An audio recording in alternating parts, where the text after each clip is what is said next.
señor Sandro Castro Santillán, coordinador del programa Martes Democrático. Buenas noches.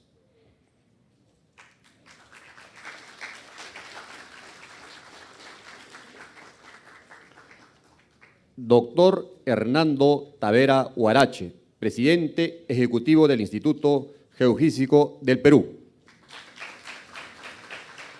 Adelante. Buenas noches.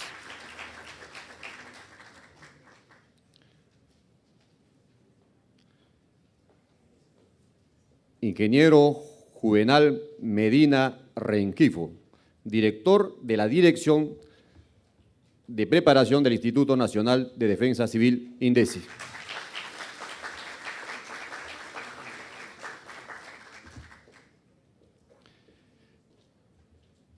Para empezar con esta conferencia, vamos a tener las palabras de bienvenida y apertura del señor Sandro Castro Santillán.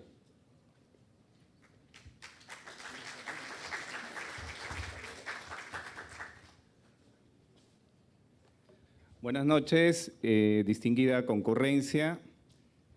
Bienvenidos al Congreso de la República. Reciban ustedes un cordial saludo de la primera vicepresidencia y también, por supuesto, la Oficina de Participación Ciudadana, que martes a martes estamos organizando temas de importancia, de coyuntura nacional y, cómo no, la conferencia que se ha programado el día de hoy, que muchos de ustedes, me imagino, están esperando ya con bastante paciencia la exposición de nuestros invitados de calidad. El tema que nos motiva la concurrencia el día de hoy ha sido denominada Gestión Integral para la Reducción de Riesgo de Desastres en el Perú. Y en esta oportunidad hemos tenido a bien invitar a nuestros profesionales, a nuestros especialistas en la materia. Tenemos la presencia del doctor Hernando Tavera Huarache, presidente ejecutivo del Instituto Geofísico del Perú, para cual, por favor, le pido un fuerte aplauso por su participación. Del mismo modo, ha tenido la gentileza de acompañarnos el ingeniero Juvenal Medina Rengifo, representante de INDECI, para cual igualmente pido un fuerte aplauso. Sin más preámbulos, voy a dejar la palabra al doctor Hernando Tavera Huarache, presidente ejecutivo del Instituto Geofísico del Perú. Por favor, reiteramos los aplausos.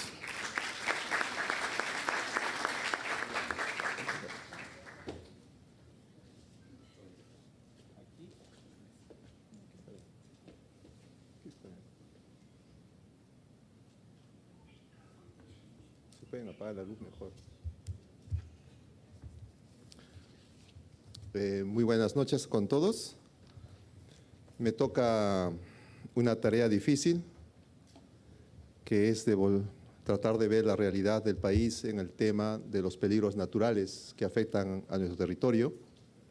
Y en este caso me voy a abocar al tema sismológico, ¿no?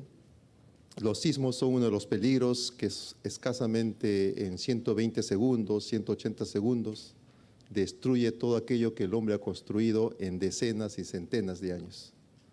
Por lo tanto, es necesario llamar a la reflexión y entender si realmente, por ejemplo, Lima metropolitana está preparada realmente para poder hacer frente a un sismo de las características, como les voy a contar el día de hoy, que sí o sí tiene que ocurrir en cualquier momento, ¿ya?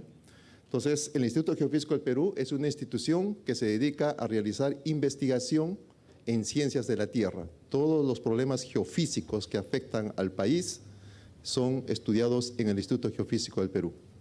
Y uno de sus principales temas de investigación, en este caso, viene a ser el conocimiento, el entendimiento de cómo se generan los terremotos en nuestro país y cuál es su relación a nivel global con los que ocurren en otras partes de nuestro planeta Tierra. Bien, vamos a tratar de de hacer un poquito entretenida la reunión. Lo que ustedes ven ahí en la imagen, si se pueden dar cuenta, son los continentes que se están movilizando. Los continentes, señores, se vienen movilizando desde hace más de 240 millones de años y se movilizan generando sismos de diferentes magnitudes, generando erupciones volcánicas también de diferentes magnitudes. El día que las placas tectónicas que ustedes visualizan ahí dejen de moverse, ese día no habrá sismos, ese día no habrá erupciones volcánicas. Pero el día que las placas se detengan, significa que la Tierra empieza su etapa de destrucción, de autodestrucción. Entonces, parte de la vida de la Tierra, parte de la dinámica de la Tierra, es poder generar terremotos, erupciones volcánicas. Así como una persona cuando pierde el sentido, inmediatamente le vemos el pulso y sentimos el pulso, está viva. Los sismos, los terremotos, los temblores, como quisiéramos llamarle, son el pulso de la Tierra. Nos dice que está viva. Y obviamente este peligro volcánico o peligro sísmico es el que en realidad transforma la superficie de la Tierra y en este caso pues nos permite a nosotros tener una cordillera andina de la cual nos sentimos bastante orgullosos. Bien. Fíjense dónde se encuentra el Perú. Aquí, Perú, Chile, América del Sur. Esa franja de color amarillo que ustedes ven que bordea todo el Océano Pacífico, los sismólogos, los científicos le llaman el cinturón de fuego del Pacífico. Y es ahí donde la Tierra se muestra más dinámica a nivel global. En esa zona de franja amarilla ocurren los sismos segundo a segundo, minuto a minuto. Pero obviamente a la ciencia le interesan los sismos grandes, los de magnitudes 8, 8.5, 9, ¿no? Y obviamente también estos grandes sismos producen destrucción en las ciudades. Entonces la pregunta es, estos sismos de gran magnitud, ¿dónde ocurren? Si miramos la figura, ocurren donde están las líneas de color rojo. Entonces nos damos cuenta que en el Perú y Chile tenemos una gran historia de grandes terremotos que han afectado esta parte del continente. Las placas tectónicas se movilizan, eso se los he dicho. En el caso nuestro, las placas cercanas a nosotros se movilizan a 8 centímetros por año. En el resto del mundo, las placas lo hacen 4 centímetros por año. Por lo tanto, tenemos la placa más veloz, ¿no? Bueno, ahí tenemos un mapa visto de otra manera. Si logramos un poquito de atención, vemos que hay unos puntos amarillos en el caso del Océano Pacífico, ¿no? Si se dan cuenta, esta distribución de puntos amarillos dibuja perfectamente lo que es la placa de Nazca.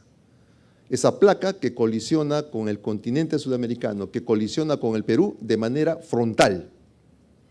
Y es por eso que del choque de estas placas podemos decir de que nosotros, la zona costera de nuestro país, se deforma, se repliega y forma la cordillera de los Andes. Si alguno de ustedes ha ido, por ejemplo, a Huaraz y ha subido a lo que llamamos la Cordillera Negra, en la parte más alta, ustedes caminan por ahí y van a encontrar conchas submarinas, lo cual nos indican que toda la cordillera hace millones de años estuvo cubierta completamente por el Océano Pacífico. Y de todo este proceso de terremotos y movimiento de placas, se ha levantado la cordillera que hoy día conocemos como la Cordillera de los Andes. Si miramos un poquito más arriba, vemos aquí Estados Unidos y vemos por aquí que prácticamente hay una mancha de color amarillo. Ahí donde les estoy señalando, ahí está la falla de San Andrés, esa falla de la cual muchas veces han sacado películas, ¿no? Que el gran terremoto de Los Ángeles, etc. En esa zona solamente se producen sismos o terremotos hasta profundidades de 30 kilómetros, 35 kilómetros como máximo, no más. En el caso del Perú, vemos aquí manchitas amarillas, rojas y unas líneas negras. En el Perú se producen terremotos hasta 700 kilómetros de profundidad. Y eso nos califica, junto a Japón, junto a Chile, como uno de los países más sísmicos a nivel global. Ahora, una cosa que también ustedes pueden ya hoy día aprender es el hecho de que donde hay cordilleras, hay terremotos. Donde no hay cordilleras, no hay terremotos. En Brasil, todo es plano, no hay cordilleras, no hay terremotos. En Miami y toda esta parte de Canadá no hay cordilleras, no hay terremotos. En el norte del continente asiático no hay cordilleras, no hay terremotos. En Australia no hay cordilleras, no hay terremotos. Entonces ya les he dicho varios lugares para poder irse si es que no quieren tener problemas con los terremotos. ¿Ya? Hay que pensarlo. Bueno, lo ha mencionado el ingeniero Juvenal. Hay otros problemas, hay otros peligros. En el caso de la selva, las inundaciones, las lluvias. O sea, siempre hay un peligro natural a donde vayamos. Avancemos un poco. Aquí está el Perú, aquí está Chile. Estas áreas de color rojo son los terremotos históricos que se han producido en los últimos 500 años. Entonces podemos darnos cuenta de que realmente tenemos junto a Chile una gran historia de terremotos. Si se dan cuenta, en la parte norte, Chimbote, Piura, Tumbes, no hay historia de grandes terremotos. Tiene su explicación que se los voy a mencionar luego, después de los estudios que hemos hecho. Si miramos un poco más de cerca el Perú, ¿no? Podemos darnos cuenta de que realmente pues, hay bastante actividad sísmica importante que ha afectado a nuestro territorio. Y este es el mapa sísmico del Perú. Lo que vemos aquí, estos puntos de color rojo representan todos aquellos sismos que nosotros los percibimos, los sentimos cada vez que ocurren. Y si nos damos cuenta, la mayor cantidad de sismos se producen frente a la línea de costa, de diversa magnitud, a diferentes niveles de profundidad, ¿no? Los últimos, terremoto de Arequipa del 2001, terremoto del Pisco del 2007, son los últimos importantes, pero toda la actividad sísmica se concentra frente a la línea de costa. Entonces uno se puede preguntar, oiga, ¿y dónde va a ocurrir el próximo sismo? La probabilidad que ocurra frente a la línea de costa es bastante alta. ¿Pero exactamente dónde? Pues no lo sé, pero de lo que sí estoy seguro es que va a ocurrir entre Tumbes y Tacna. Ahí ocurre el sismo. ¿Cuándo? Esa es una pregunta que obviamente tenemos que reflexionar, tenemos que pensar un poco, pero como los terremotos son cíclicos, cada día que pasa, entendamos que estamos más cerca de que un evento se repita. En el interior del continente también tenemos puntos de color rojo, hay bastante actividad sísmica en el Cusco, en la zona de San Martín, en la región de San Martín. Aquí una manchita roja que es el cañón del Colca. Tenemos bastante actividad sísmica porque la cordillera, como se levanta por el choque de las placas, también se deforma. Como decimos comúnmente, se raja la roca y produce sismos. A diferencia de la zona del Océano Pacífico o frente a la costa, los sismos tienen que tener magnitudes grandes para afectar a las ciudades. En el caso de la zona continental, sismos de 4.5 producen tanta destrucción como uno de 8.0 o 7.5. Hay personas que dicen, ¿cuándo un sismo es un terremoto? Me saben preguntar. Y yo les digo, ¿qué entiende usted por terremoto? Y me dicen, cuando las casas se caen, cuando las personas pierden la vida. Eso ha pasado con el sismo de Pisco 2007, pero también con el sismo de Paruro del 2014, en Cusco también murió gente, cayeron casas, y el sismo solamente tuvo magnitud de 4.5. Entonces, la destrucción de una ciudad, la afectación de las personas no depende del tamaño del sismo, depende qué tan cerca está el sismo de la ciudad, en distancia y en profundidad. El año 1994 en Puno ocurrió un sismo de magnitud 8.2 y en Puno simplemente se movió la mesa a un temblorcito. 8.2. El sismo ocurrió a 550 kilómetros de profundidad, por lo tanto, no se percibió. Entonces, ahí hay otras cosas que ya hemos aprendido. Y aquí está la explicación de todo, señores. Aquí ustedes miran a unos círculos que están dando vueltas. Fíjense la dirección en la cual se mueven esos círculos y ese movimiento de los círculos hace de que esta flechita que vemos aquí salga hacia la superficie y choque con el fondo oceánico. Estos circulitos es el material caliente que está dentro de la Tierra que se mueve y eso los sismólogos le llaman corrientes de convección. Cuando las señoras ponen el agua en la olla o en el Pyrex en la cocina, y vemos que hace burbujas, decimos está hirviendo el agua, pero lo único que está haciendo es el agua caliente de abajo, la expulsa hacia arriba y lo que está arriba se introduce hacia abajo y se forman unos círculos. Si ustedes ponen un corcho encima, en el centro de la olla, se van a dar cuenta que el corcho siempre se va a ir a los costados, porque esas corrientes comienzan a movilizarla. Entonces, igual pasa aquí. El material caliente, la roca caliente sale al fondo, por debajo del fondo oceánico, rompe el fondo oceánico, se mete como una cuña y empuja la placa hacia la derecha, en este caso, hacia la izquierda, hacia el otro lado. Y estas dos placas chocan. Y de ese choque se forma la cordillera de los Andes. ¿No? El día que este proceso, señores, se detenga, les vuelvo a repetir, no habrá sismos. Pero eso también es un indicativo de que la Tierra empieza su etapa de autodestrucción. Entonces hay que decidir qué cosa queremos, que la Tierra se destruya o que siga habiendo terremotos. ¿No? Pero ¿qué pasa? Del choque de placas se ha levantado la cordillera de los Andes. ¿Qué tenemos en las cúspides de las cordilleras? Los nevados. Cuando el nevado se derrite el hielo, ¿qué forma? Los ríos. ¿Quién toma el agua de los ríos? Nosotros. Entonces, si queremos más agua, necesitamos más terremotos para que la cordillera crezca. Así de simple. Es un ciclo de la Tierra que obviamente ayuda a la presencia del ser humano en el planeta Tierra. Y acá hay un esquema del volcán. En este momento solamente se dan las condiciones geodinámicas para que en el sur del Perú, Ayacucho, Arequipa, Moquegua, Tacna, tengamos volcanes. Desde Junín hacia arriba no hay volcanes. Así que si ustedes escuchan la noticia, están haciendo un volcán en Cajamarca, mentira, no hay volcanes. Solamente están en el sur.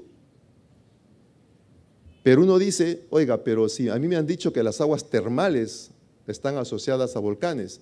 Sí, señor, las aguas termales de Cajamarca, de Churín, de la Cordillera Blanca, esas aguas termales son el vestigio de lo que fue en el pasado la presencia de cadenas volcánicas en el norte y centro del Perú, que hace cerca de 5 millones de años terminó, cesó, se acabó y solamente ahora está presente en la región sur del Perú.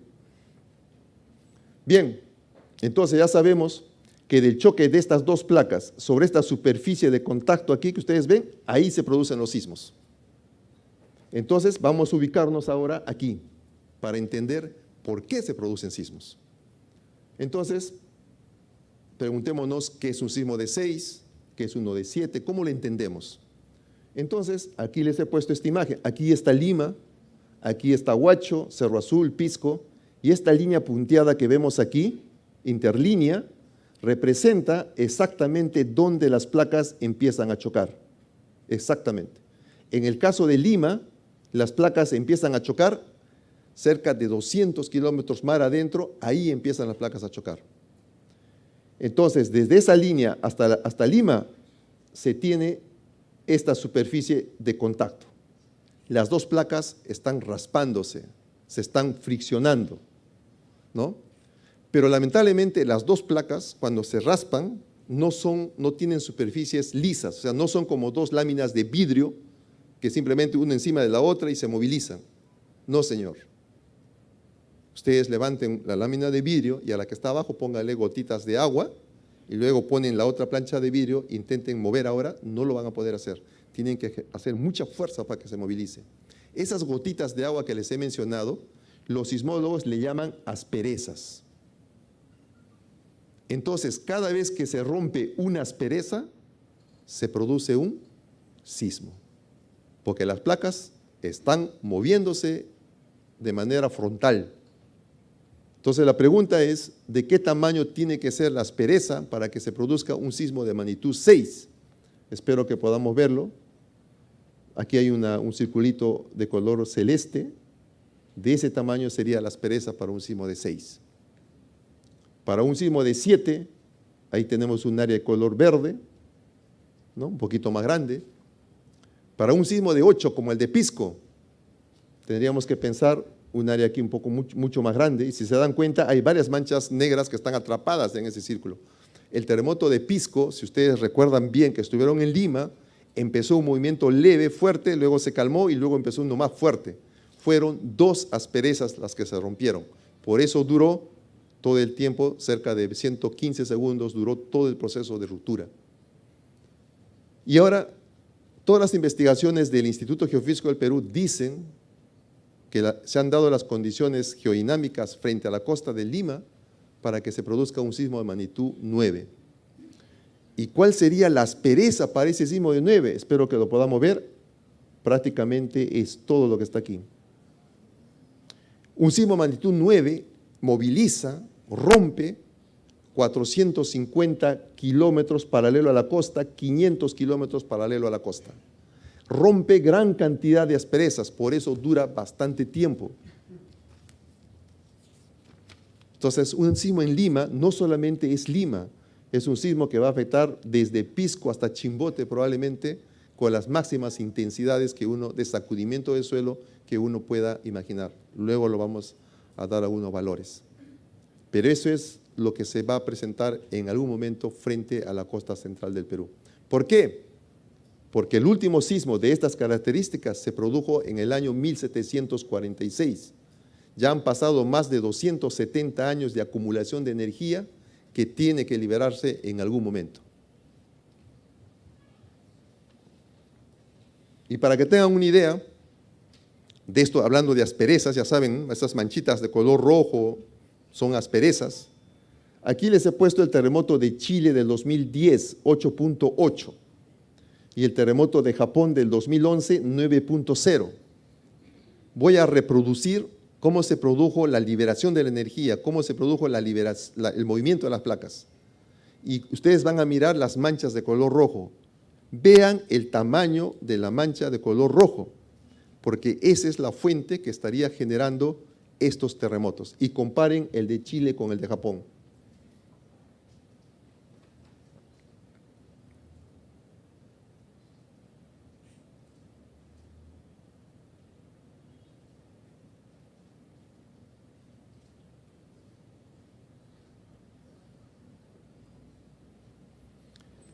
Y el de Japón solamente ha sido 0.2 grados más de magnitud. O sea, eso que digamos, qué bueno que hicimos pequeñitos, así no va a haber uno grande, eso es mentira.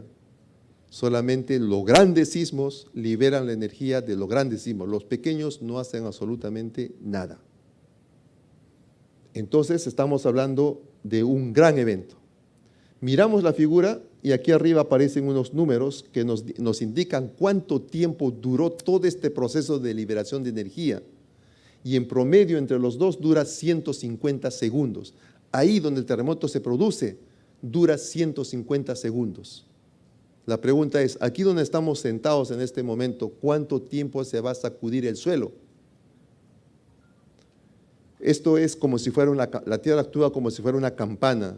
Ustedes le dan un golpe a la campana y la campana sigue y sigue y sigue vibrando. El terremoto le da un golpe a la Tierra durante 120 segundos y la Tierra sigue y sigue y sigue vibrando. Entonces, ¿cuánto tiempo se movería aquí el suelo, el piso donde estamos en este momento, si ocurriera este terremoto que dura 150 segundos? Lo mínimo va a durar el doble, lo mínimo.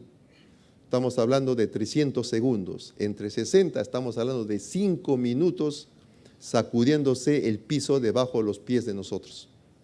Primera pregunta, ¿nuestras casas soportarán 5 minutos sacudiéndose? Sería bueno que todos estemos en el parque, en la calle, no nos va a pasar absolutamente nada. Pero si estamos dentro de nuestras casas, ahí está el problema. Y luego vamos a ver por qué les digo todo esto. Bien, entonces nosotros, ¿qué hemos hecho? La ciencia, la sismología, tiene como meta final predecir el terremoto, saber exactamente el día y la hora que va a ocurrir. Lamentablemente, ese nivel de conocimiento todavía no ha llegado. Lo que hemos logrado es pronosticar el terremoto, saber dónde va a ocurrir y saber la magnitud que va a tener.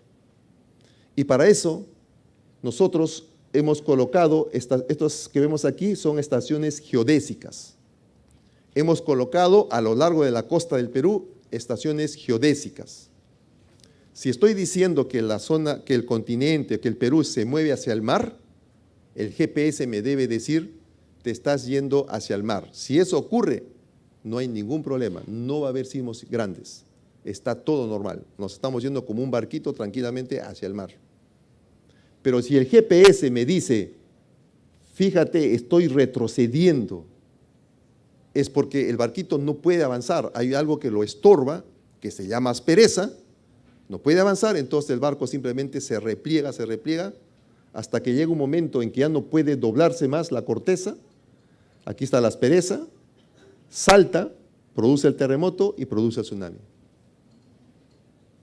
Entonces nosotros hemos colocado a lo largo de la costa del Perú y Chile gran cantidad de GPS para tratar de saber dónde el continente está avanzando sin problemas y dónde el continente está retrocediendo, porque donde está retrocediendo va a ocurrir el próximo sismo. Entonces, hemos trabajado desde Lima hasta Antofagasta en Chile. La primera pregunta que nos hemos hecho es, ¿qué sabemos de esta zona? Entonces hemos encontrado, como ya les dije, que en 1746 hubo un sismo muy grande en Lima, 1868 otro muy grande en el sur del Perú, y 1877 otro grande también en el norte de Chile. ¿Qué más sabemos? Que en el año 40, en el año 74, en el año 66 hubieron terremotitos, ¿no? O sea, muchas personas mayores a veces nos hablan el terremoto del 40, el terremoto del 66, el del 74 destruyó Lima.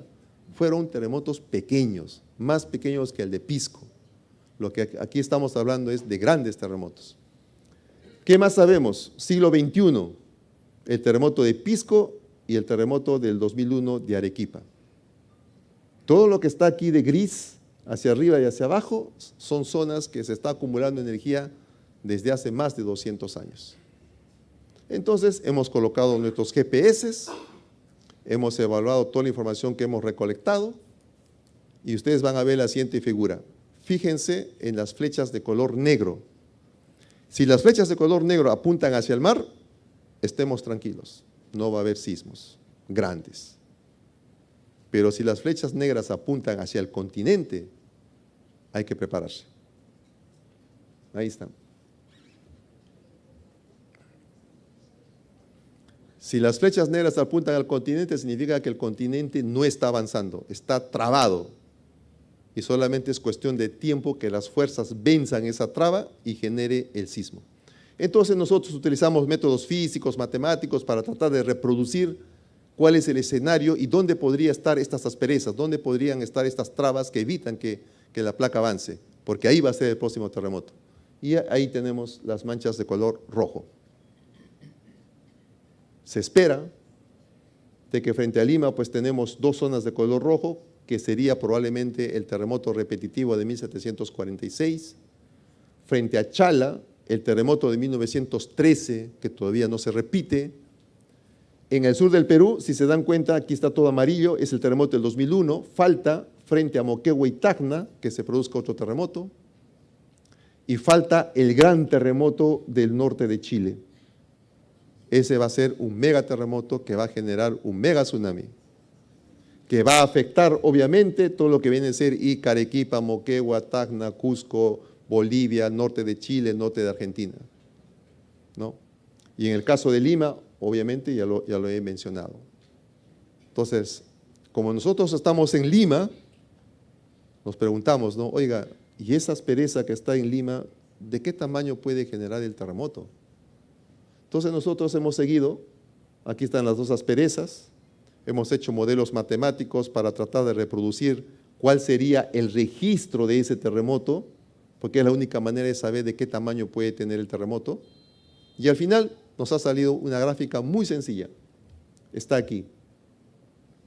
La línea de color azul y rojo, Lima, Perú, es el resultado de analizar este registro que correspondería a ese posible terremoto.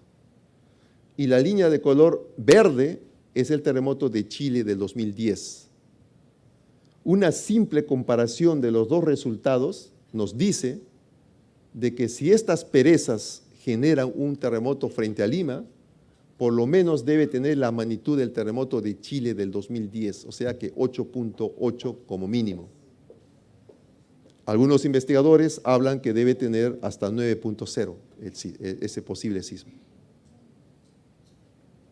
Entonces, ya sabemos dónde está la aspereza, ya sabemos el tamaño del terremoto, lo que ahora nos falta saber, ¿y qué pasaría con Lima metropolitana? Entonces, ahí están las asperezas, este cuadradito es Lima metropolitana.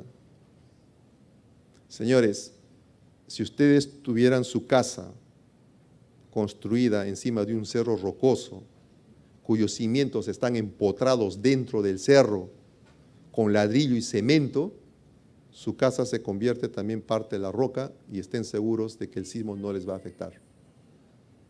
Pero si ustedes han construido su casa en suelos de relleno, en la ribera de los ríos, en la ladera de los cerros, sobre suelos que no son compactos, las ondas sísmicas se van a amplificar y van a sacudir con mayor intensidad vuestras casas. Si han tenido ayuda de especialistas, ellos saben cómo intentar amortiguar ese sacudimiento del suelo. Entonces, es importante conocer la calidad del suelo. Y es lo que nosotros hemos hecho.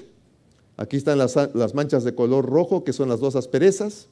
Hay estrellitas ahí con el número del 1 al 7. ¿Por qué? Porque nos preguntamos, ¿qué pasa con Lima si el terremoto empieza en el sur de Lima, frente a Lima, al norte de Lima?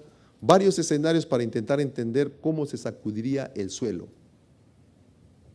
Luego hemos hecho el estudio de suelos con los colegas de la UNI, del SISMIT. Hemos hecho el estudio de suelos, ¿no?, en Lima.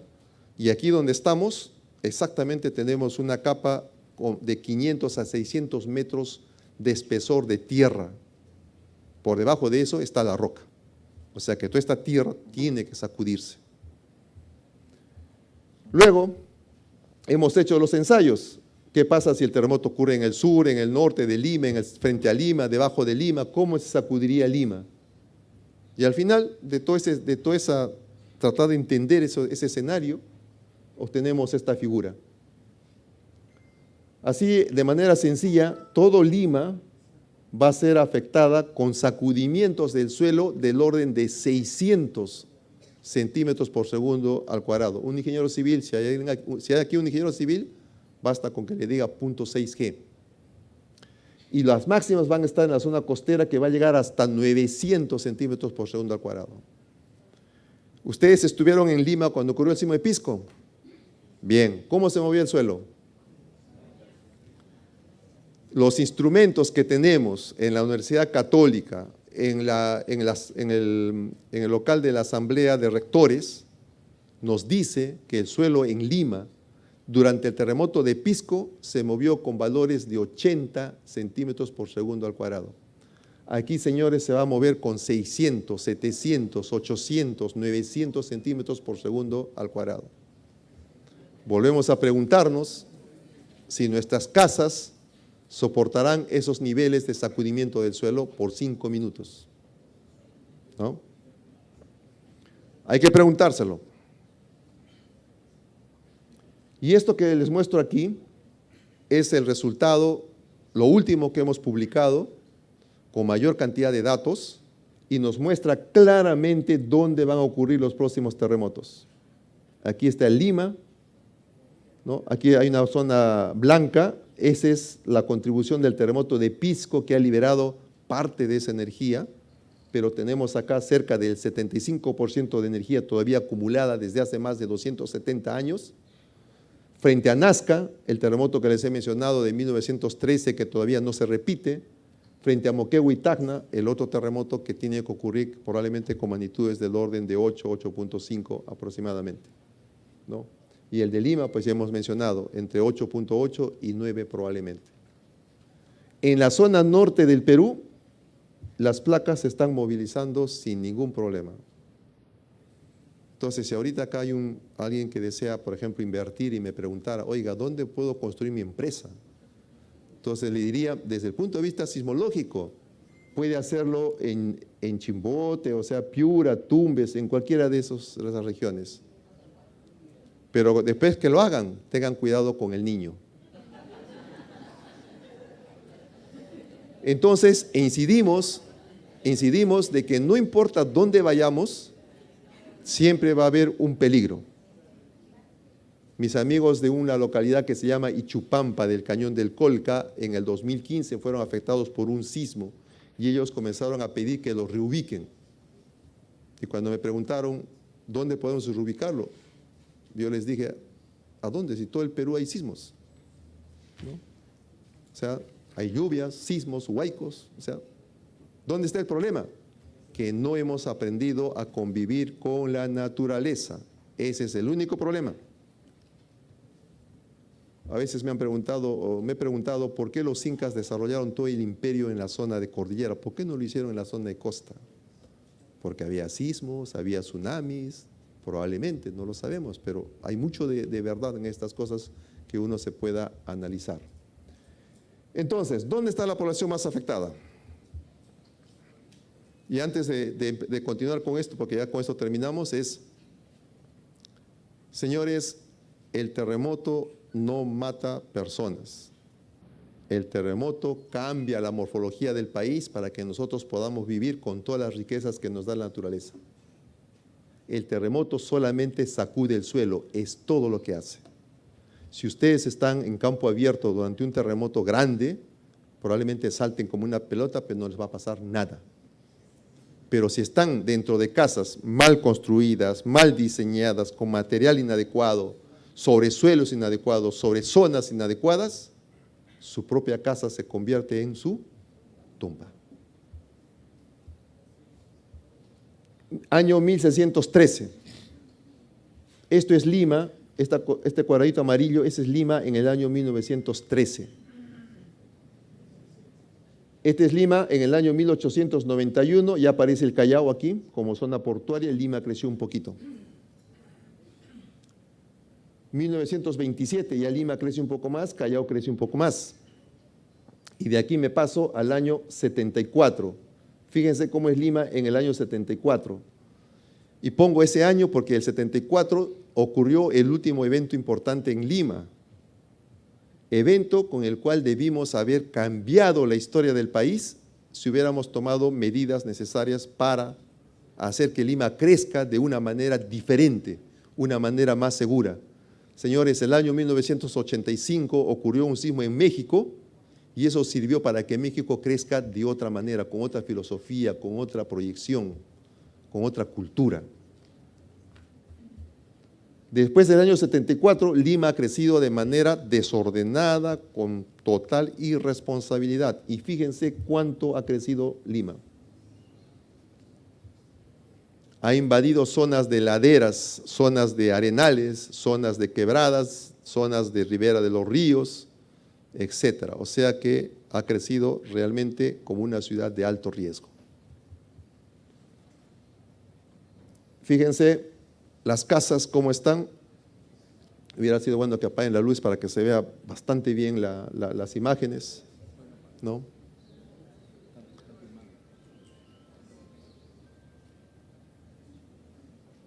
Eso es Lima.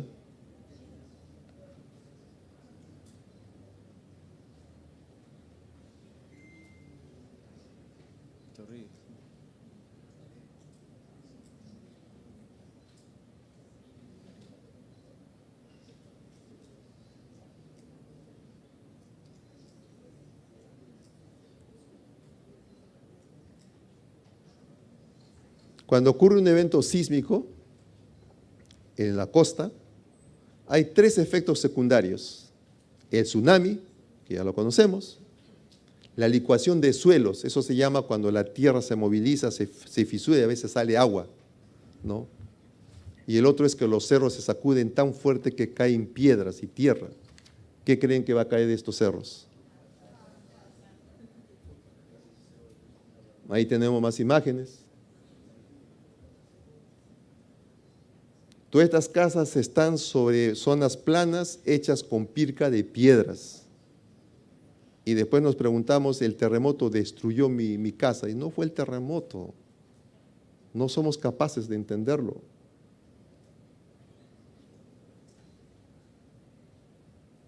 Todas las casas, aquí el río carcome la base, después cae y le echamos la culpa al río.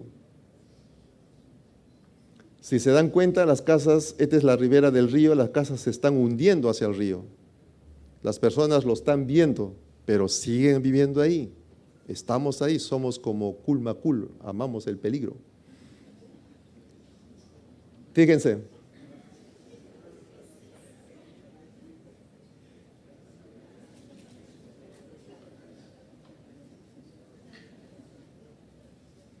Todo esto aquí es relleno, han construido una pared aquí para levantar la casa, bueno, puede ser una solución. Todo esto aquí está carcomido por el río y la casa sigue ahí y la gente sigue viviendo ahí. Bueno, la imagen no se ve bien porque todo esto está construido de una manera completamente irregular. Fíjense.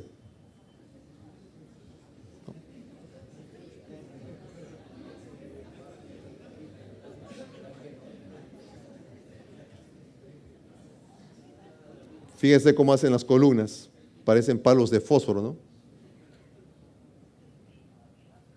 Y obviamente las zonas antiguas son las que son más críticas, porque a veces uno camina por las calles o escucha la noticia, ¿no? Se cayó una casona, un solar, dice, ¿no?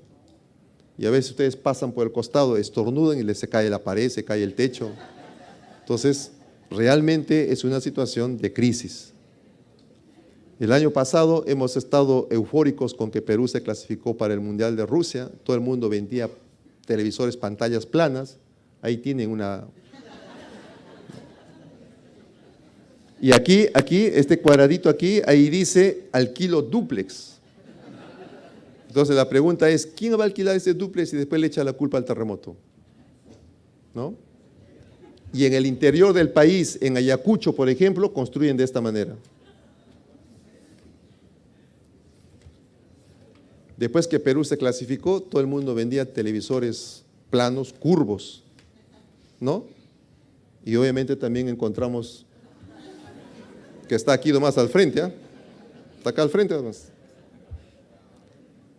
Y cuando el ingeniero Juvenal ahí va con la gente a sacar a las personas que están ahí, los reciben con palos, con piedras, ¿no? O sea, la gente, las personas no entienden el riesgo en el cual se encuentran. Y después dicen que el gobierno debe darles una subvención y todo esto, ¿no? Que no es comprensible. Bueno, aquí está Lima, San Isidro, Miraflores, y esto es todo lo que ha crecido después del año 74 con las invasiones de la manera que les he mencionado, y hay un contraste clarísimo en el tipo de construcción.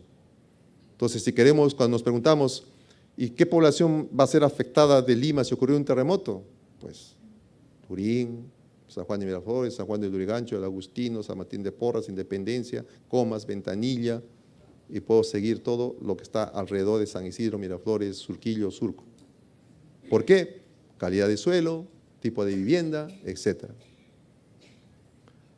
Bueno, este es el último edificio que se ha construido aquí en Javier Prado, que es el local del Banco de la Nación.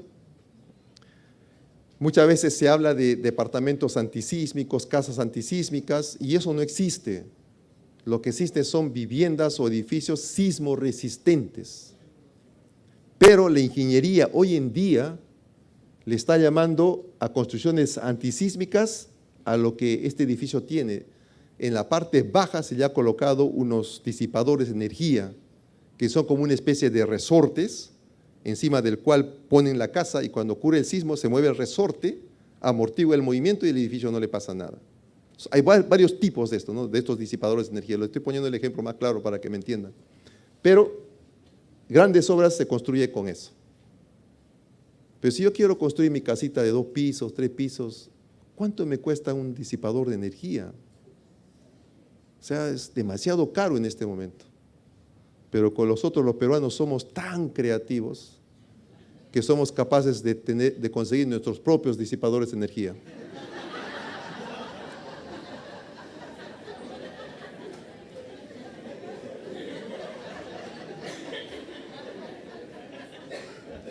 Aprovechemos, compremos las llantas que son baratas por ahora, y construyamos nuestra casa encima. No va a pasar nada, ¿no?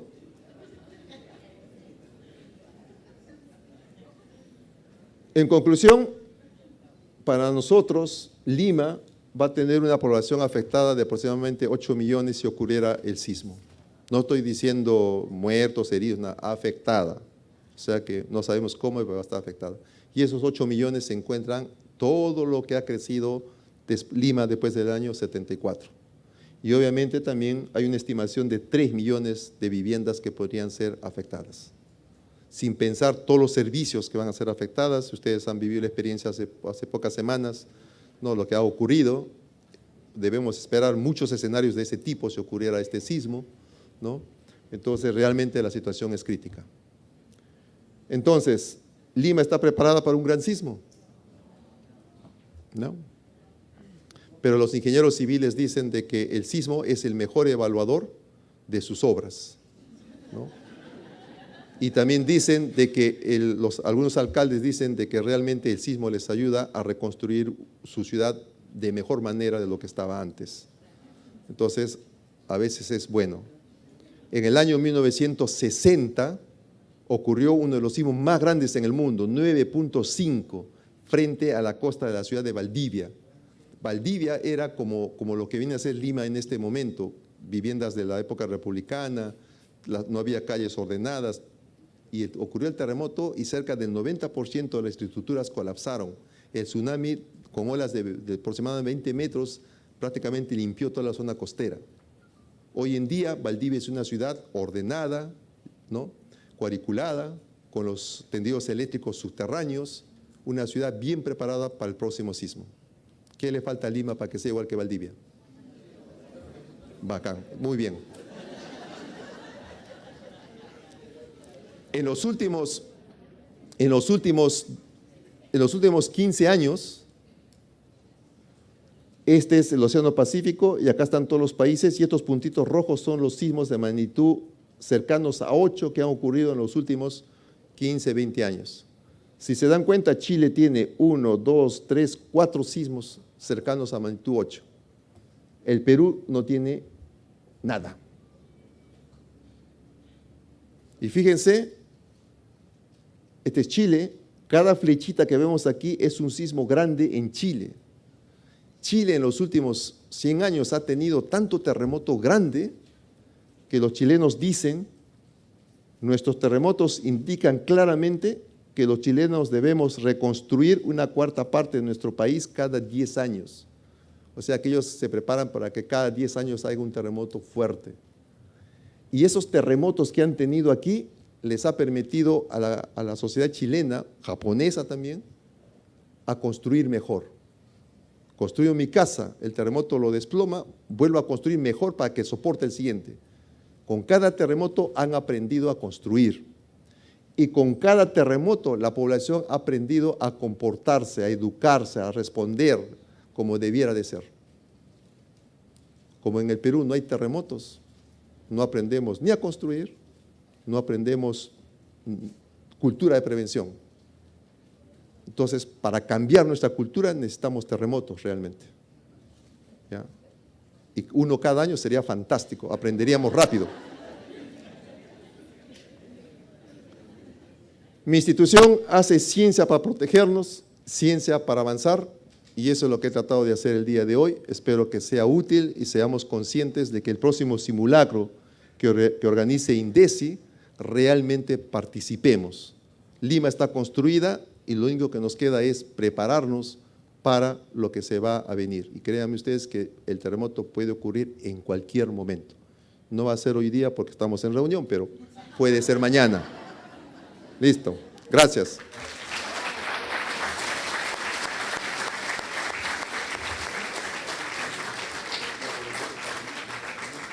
Muchísimas gracias al doctor Hernando Tavera Huarache por su brillante exposición.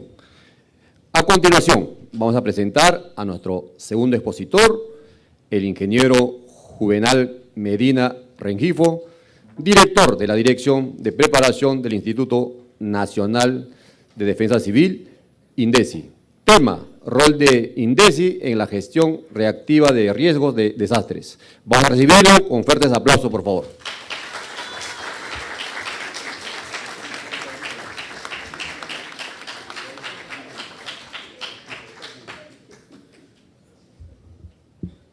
Muy buenas noches a la digna concurrencia. Nuestro agradecimiento al Congreso de la República, a la comisión que organiza este foro, porque abre un importante espacio de diálogo sobre un tema que muchas veces no está en la agenda. Solamente cuando hay un desastre se habla de esto. Y qué bueno que hablemos antes de que ocurran los desastres. Reciban el cordial saludo del jefe institucional, el ingeniero Jorge Luis Chávez Cresta, quien por estar atendiendo una serie de demandas institucionales porque tenemos emergencias al interior del país, ya hay más de 100 emergencias registradas, pequeñas, dispersas, pero al fin y al cabo ya se están dando situaciones así que meritan una intervención en el territorio del país, ¿no? Quisiera compartir con ustedes y agradezco al doctor Tavera que haya justamente preparado el escenario para que podamos también hablar algo que nos compete. Realmente nos ha mostrado una realidad muy importante que no debemos desmerecerla, no debemos desconocer, ¿no? Hay que tomarlo muy en cuenta y qué bueno que lo hemos podido reflexionar, hemos podido, digamos, recrearnos un poco, aunque es un tema bastante serio. La siguiente, por favor. Y quiero compartir esta reflexión también señalando que nuestro país pues, es un país muy rico, muy variado, digamos, tiene una serie de recursos que nos representan oportunidades para el desarrollo del país, ¿no? Tiene un territorio diverso en clima, en geología, en relieve, ecología, paisajes, recursos naturales muy diversos, ¿no? Climas, la mayor parte de los climas del mundo están en el Perú. Zonas de vida, igualmente, ¿no? Pero ¿cuánto estamos valorando, cuánto conocemos y valoramos eso? Muy poco, ¿no? En ese mismo escenario, la siguiente, por favor. ¿Alguien me ayuda? Ya. En ese mismo escenario se configura la otra cara de la moneda, ¿no? Las diversas condiciones, ¿no?, del territorio que nos muestran la alta susceptibilidad a la ocurrencia de fenómenos naturales, ¿no?, que son propios de la dinámica, como ya nos ha mostrado el doctor Tavera, que son propios de la dinámica de la Tierra. La Tierra es viva, tiene energía y esa se manifiesta a través de los fenómenos de geodinámica interna, pero también con todos aquellos que ocurren en la interfase entre la litosfera, corteza terrestre, la hidrosfera, los cuerpos de agua y la atmósfera. En esa relación de estos tres grandes dominios ocurre una serie de fenómenos naturales que permiten que la vida exista. Pero lamentablemente la ocurrencia de esos fenómenos naturales se convierten en peligros que amenazan la seguridad de las personas, de las poblaciones o del desarrollo mismo, porque no tenemos una buena armonía, no tenemos una buena relación con ese entorno que nos alberga. Es decir, estamos en conflicto con nuestra casa. La siguiente. Por eso vale la pena que podamos empezar o reflexionar también estos conceptos que nos ayudan a entender el por qué, ¿no?, ocurren los desastres. Porque tenemos concepciones muy diversas y muchas de ellas equivocadas en ese análisis, ¿no? Es fácil descargar responsabilidades en el otro y no mirar cuánto de las responsabilidades son nuestras, ¿no? Por eso, a veces es muy fácil decir que los desastres son castigo de Dios o la naturaleza nos castiga, la naturaleza se ensaña con la población, ¿no? Entonces nos ubicamos en el papel de víctimas muy fácilmente, pero no analizamos cuánto de las causas para que ocurran desastres están bajo nuestras propias actitudes, nuestras propias actuaciones que conducen a situaciones de riesgo, como ya nos ha mostrado Hernando. La siguiente. Entonces, por eso siempre me gusta partir señalando que los desastres no son naturales. Y debemos grabarnos eso. Aunque los medios nos dicen desastre natural por todo lado, nosotros debemos decir, no son naturales los desastres. Porque los desastres representan los daños y pérdidas que sufre una sociedad, una población, ¿no? A consecuencia de un fenómeno natural, sí. Algunos naturales u otros ya inducidos por la propia actividad humana. Pero sobre todo ocurre desastres, la siguiente por favor. Vamos bloqueando otro. ¿No? Entonces ocurren desastres porque existen condiciones de vulnerabilidad. Y aquí quiero señalar también que no todo fenómeno natural que es parte de la dinámica de la naturaleza, ¿no?, de la tierra, va a generar desastre. Hay fenómenos que son beneficiosos, como bien lo ha señalado el doctor Tavera, ¿no?, que si la tierra no se moviera no habría vida, no tendríamos minerales, no tendría energía, no habría la energía que disponemos, etc. Entonces, el fenómeno del Niño, las lluvias que están cayendo en estos días, son fenómenos naturales, parte de la naturaleza. ¿Qué es tan necesario que caiga la lluvia para que podamos tener agua? Porque si no hubiera lluvia, nuestras reservas de agua son cada vez menores. Y la principal fuente de agua que dispone la humanidad es la lluvia, ¿no? Y la demanda de agua es cada vez mayor, la oferta es cada vez menor. Entonces, ¿por qué tendría que una lluvia que tanta falta nos hace, tendría que causarnos daño? ¿Por qué no lo recibimos a esa lluvia que tanto ansiamos? Algunos estamos diciendo, ojalá que no llueva. Estamos diciendo, ojalá que no llueva, ¿no? Pero no estamos viendo el otro lado del efecto de que no llueva. Es que tendríamos una escasez tremenda de agua. Las reservas de agua que tenemos en las lagunas, en el Valle del Rímac, son muy escasas para alimentar a 10 millones de personas.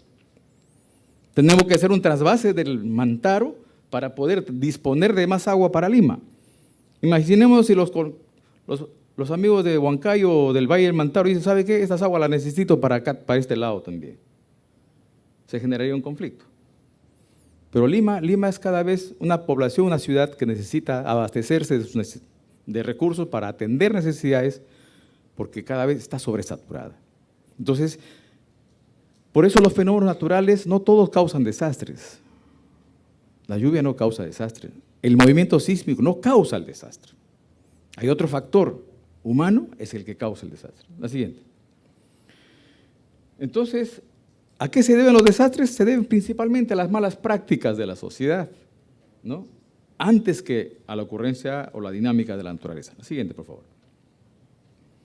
Entonces, ¿por dónde y por qué ocurren los desastres? ¿No? ¿Dónde y por qué ocurren los desastres? Donde existen condiciones de vulnerabilidad. La otra. Es decir, si no habría vulnerabilidad, no habrían riesgos, no habrían desastres.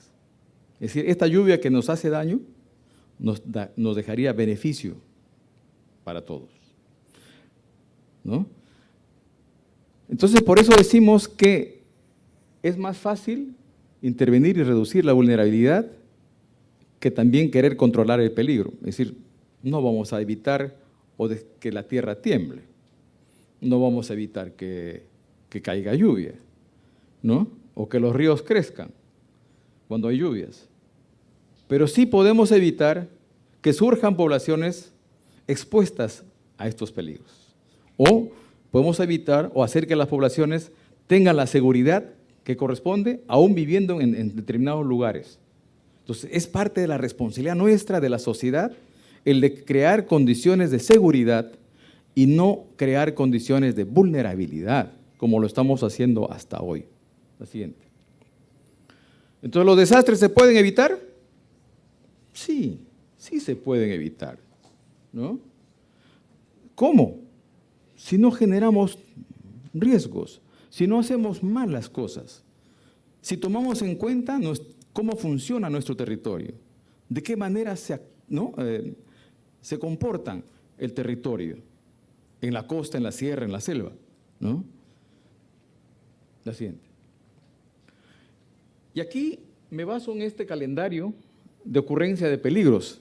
Es decir, tantos son los eventos naturales que tenemos aquí en nuestro país, que ya los conocemos y son tan recurrentes, algunos cíclicos cada año, que ya debería estar fijado en nuestra memoria todos estos fenómenos que ocurren, ¿no? Y no debe ser sorpresa para nadie la ocurrencia de lluvias. Ahorita estamos justo en la temporada de lluvias. ¿Desde qué mes? Desde noviembre empezó a caer las lluvias. ¿Y hasta qué mes se va? Marzo, abril. Entonces, ese es el periodo en que se mueven las lluvias. Entonces ya no debe ser sorpresa, ¿no? Ahora, con la información que nos ha brindado el doctor Tavera, sabemos que en cualquier momento puede temblar la tierra. Y sigue temblando. Cada vez, todos los días registramos sismos de magnitudes menores que no causan daño, pero la tierra se está moviendo. Entonces, y así tenemos ya identificado este calendario de ocurrencia de eventos naturales en el país, que debe servir de base para planificar las actividades que tenemos en nuestro desarrollo. La siguiente. Entonces, existe ya un historial suficientemente amplio de los daños que nos han causado los desastres en el pasado, que deben servirnos de lecciones para poder hacer mejor las cosas. Miren, los fenómenos del niño que más recordamos por nuestra memoria son del 83, 97, 98 y el costero que nos visitó hace 2 años, ¿no? Pero cuando uno revisa ¿qué lecciones sacamos del 82, 83? Ninguna. Porque cuando vino el 97, 98, volvió a golpear, volvió a causar daño en los mismos lugares que causó daño el niño del 82, 83. Y cuando ocurrió el costero, el 2017, también golpeó en los mismos lugares causando daños y pérdidas como hemos podido ver. ¿Qué está pasando con nosotros? ¿Qué pasa con nuestra gestión del territorio? ¿Qué pasa con la gestión del desarrollo de las instituciones o entidades que tienen esa responsabilidad? Acabamos de elegir nuevas autoridades. Desde el 1 de enero tenemos nuevos alcaldes, nuevos gobernadores, nuevos funcionarios que asumen el reto de conducir el desarrollo de sus pueblos. ¿Cuánto de estos funcionarios nuevos están tomando en cuenta los riesgos que tiene el país para gestionar su desarrollo? Hay que averiguarlo, ¿no? Entonces, lo importante de todo esto, ¿no?, es que no tenemos que enmascarar, no debemos encubrir las causas que generan los riesgos y desastres. No debemos eludir nuestra responsabilidad. Por eso, con ese calendario y esta historia de desastres, la siguiente, por favor, podemos ver que hay suficiente información que nos avisa, que nos anticipa, que nos advierte que estamos en un territorio altamente sensible a una serie de fenómenos que ya causaron desastres en el pasado y que pudieran volver a generar nuevos desastres, ¿no? La siguiente. Entonces, son láminas que muestran los daños que hemos registrado en un periodo desde el 2003 al 2017, y es importante la cantidad, ¿no?, de efectos que hemos podido registrar. La siguiente, por favor. Miren ustedes, la tendencia de las emergencias que van ocurriendo en el país tiene una curva creciente. ¿Y por qué la curva es creciente en número de emergencias? ¿Qué está pasando? ¿Cuánto es que estamos tomando en cuenta estos factores que nos generan riesgos de desastres? ¿Cuánto estamos cambiando el modo de relacionarnos con nuestro entorno? ¿Cuánto estamos conociendo cómo funciona nuestro territorio? ¿Cuánto estamos planificando el desarrollo para evitar que la estadística de los desastres siga creciendo? Entonces es una tarea importante, no solamente, digamos, de los ciudadanos, como ustedes aquí presentes en este foro, sino esencialmente también de las entidades, de los funcionarios, de las instituciones que tienen la responsabilidad de orientar y gestionar el territorio. Municipalidades distritales, municipalidades provinciales, gobiernos regionales y también sectores públicos, ¿no? La siguiente. Ahí, por ejemplo, para ver en este cuadro de barras la cantidad de emergencias que registran los departamentos. En este periodo de 2003 a 2017, ¿quién gana el premio de tener más emergencias? Apurímac. ¿No? Apurímac es el departamento que más desastres ha registrado, ¿no? Emergencias de distintas escalas. La siguiente. ¿Cuánta población damnificada según en cada uno de estos eventos? La del 2007. ¿Qué pasó el 2007? ¿Ah? ¿Qué pasó el 2012? ¿Y qué pasó el 2017? La mayor parte de las emergencias están asociadas a los fenómenos que están vinculados a los efectos de las lluvias, ¿no? Pero el 2017, el Niño Costero, es el último. La siguiente. Entonces, frente a esta situación que podemos ver, refrescar un poco con estos datos, queremos también mostrar que el país tiene una estructura funcional para poder trabajar la gestión del riesgo de desastres. La siguiente, por favor. ¿No?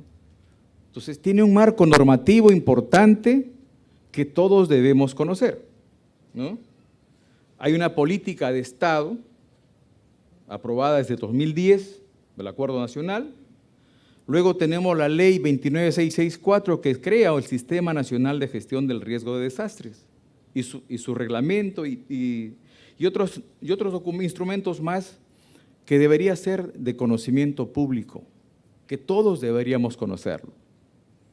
Porque como ciudadanos tenemos derechos y deberes. Y uno de los derechos es la seguridad, ¿no? Y uno de los deberes también es la seguridad. No solamente la seguridad ciudadana ante la delincuencia que nos preocupa todos los días, sino también la seguridad ante casos de riesgos, de desastres, por la ocurrencia de fenómenos naturales, ¿no? Entonces, tenemos un marco normativo, la siguiente, por favor. Tenemos un concepto de gestión del riesgo bastante interesante que lo enfoca como un proceso social, ¿no? Que la gestión de riesgo es un proceso social, no es ejecución de obras físicas nada más, como a veces se le toma en cuenta, ¿no? Para gestionar hay que hacer muros, hay que hacer obras, dice, ¿no? Solamente pensamos en eso, pero la gestión de riesgo es algo más que eso. Es un proceso social cuyo fin último es la prevención, la reducción y el control permanente de los factores de riesgo, ¿no? Así como también la adecuada preparación, la respuesta ante situaciones de desastres. Entonces, la gestión de riesgo está soportada en las políticas y estrategias que tiene el país.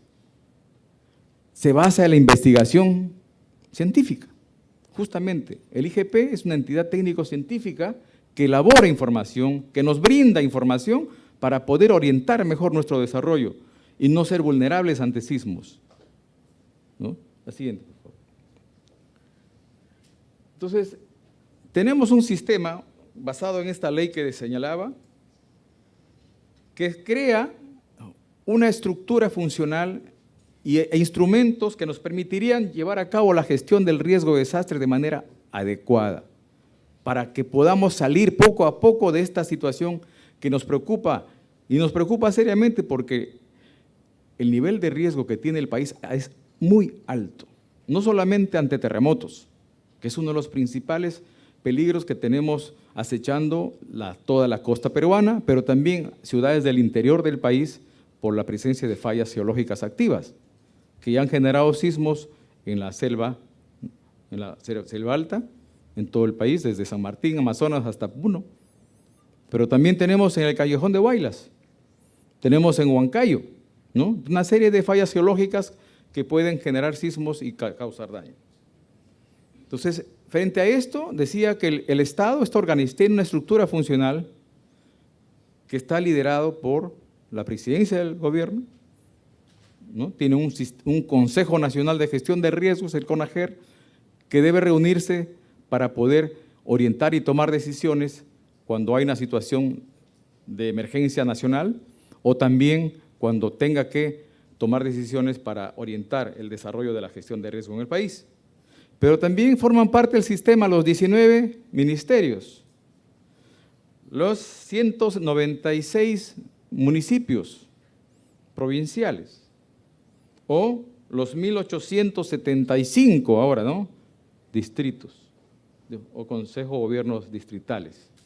Todos ellos forman la estructura, además de las instituciones técnico-científicas, universidades o también las dos entidades técnicas, digamos, que le dan el soporte al sistema, como son el Instituto Nacional de Defensa Civil y el Centro Nacional de Estimación, Prevención y Reducción de Riesgo de Desastres, el CNPRED, y el Centro de Planeamiento Estratégico es este plan. ¿No? Todos ellos forman el sistema y tenemos la responsabilidad de trabajar de manera articulada, coordinada, y ese es el gran desafío que tenemos. En el país no tenemos una cultura de trabajar de manera coordinada, cada quien hace por su lado las cosas. El mismo concepto de sector ya lo sectoriza, ¿no? Entonces hay poca interrelación en la labor que hacen los sectores. Y eso se puede ver en muchos casos cuando se ven proyectos de desarrollo que aterrizan en un lugar determinado. La siguiente, por favor. Entonces, esta política nacional tiene 4 interesantes objetivos, que es bueno que todos lo sepamos. ¿Cuáles de ellos son? Institucionalizar y desarrollar los procesos de la gestión del riesgo de desastres. Fortalecer el desarrollo de capacidades en todas las instancias del sistema, es decir, que exista capacidad para poder gestionar los riesgos de desastres. Incorporar e implementar la gestión del riesgo de desastres a través de la planificación del desarrollo. Miren, todos los años se planifica la inversión pública, se planifican proyectos de inversión, se planifican, digamos, las actividades. Cada gobierno local tiene que elaborar sus planes y presentarlos al MEF para poder gestionar los recursos. Entonces, en cada uno de esos planes debe estar incorporada la gestión del riesgo. Porque gestionar el desarrollo en las condiciones que tenemos en el país no puede dejar de lado la gestión del riesgo. Tiene que estar presente la gestión del riesgo como una herramienta que le da seguridad y le da sostenibilidad a toda inversión que se hace. La siguiente.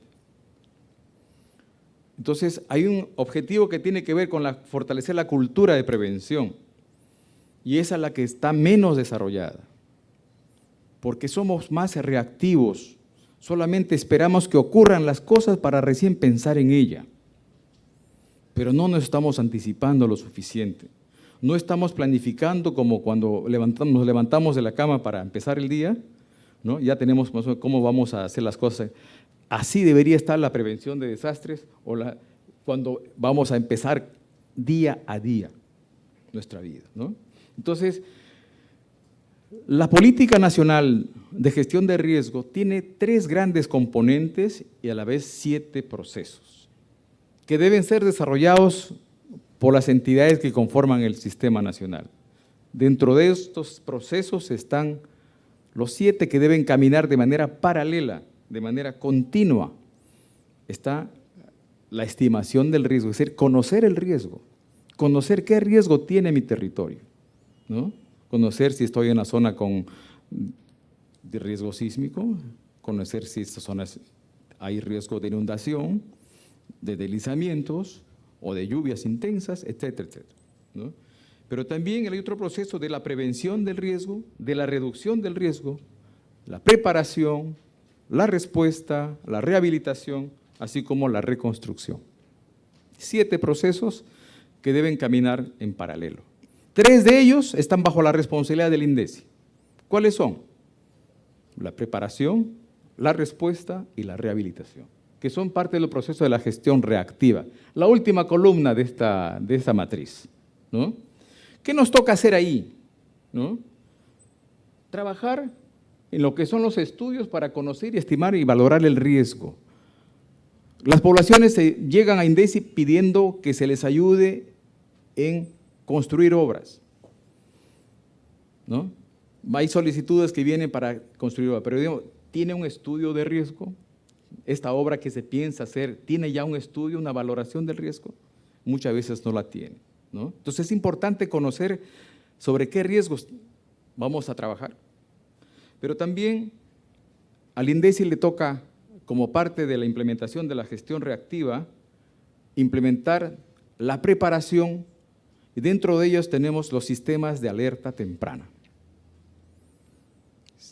Los sistemas que son mecanismos que nos permiten, ¿no?, alertar, como su mismo nombre indica, ¿no?, determinar la probabilidad de ocurrencia de un evento con la debida anticipación y comunicar esta a la población que está expuesta, de manera que esta población expuesta pueda tomar las medidas de seguridad y salvar las vidas, salvar sus vidas. Entonces, ¿y para qué fenómenos son los que son posibles trabajar sistema de alerta temprana? Para todos aquellos que podemos anticipar su ocurrencia. En el país tenemos más de 7 peligros importantes que podríamos, ¿no?, alertar su ocurrencia. Unos con más tiempo que otros. Y uno de ellos que venimos trabajando justamente con el Instituto Geofísico del Perú es tratando de implementar el sistema de alerta temprana ante sismos, que es la gran preocupación que todos tenemos, ¿no?, de vivir en una ciudad altamente vulnerable por la forma de la construcción que hemos visto, pero que requiere por lo menos contar con una información oportuna para tomar esa decisión tan importante que le permitiría salvar su vida. O también ver la forma de implementar alguna medida de seguridad para tener ese espacio a donde protegerse. Entonces, SATS ante sismos, sistema de alerta temprana ante tsunamis, porque ya hemos visto que un evento sísmico con magnitudes superior a 7 grados, con epicentros cercanos a la costa, ¿no?, y de poca profundidad, pueden generar tsunamis, como ya lo hemos visto en el pasado. Los últimos sismos que han generado tsunami, ¿cuáles son?